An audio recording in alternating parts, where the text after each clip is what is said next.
Tsokolate at hindi raw dolyar ang isinubo ng nahulikam na Office for Transportation Security Personnel sa NAIA nitong September 8. Nagkasubmit siya ng parang supplemental affidavit niya sa ating investigation team. Na parang may kinain lang daw siya na tsokolate. Hindi naman na normal na ganun kumain ng tsokolate. Ano? Na hirap at sinutulak pa niya. Tsaka hindi mo kailangan tubig. Yung talaga ang paniniwala nila na hindi yun tsokolate. Kinasuhan ng grave misconduct ang nahulikam na personnel, pati ang kanyang supervisor at katrabahong nag-abot sa kanya ng tubig.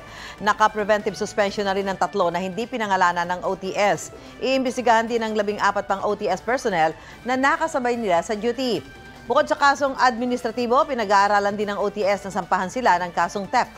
Maximum penalty ang naisipataw ni Transportation Secretary Jaime Bautista.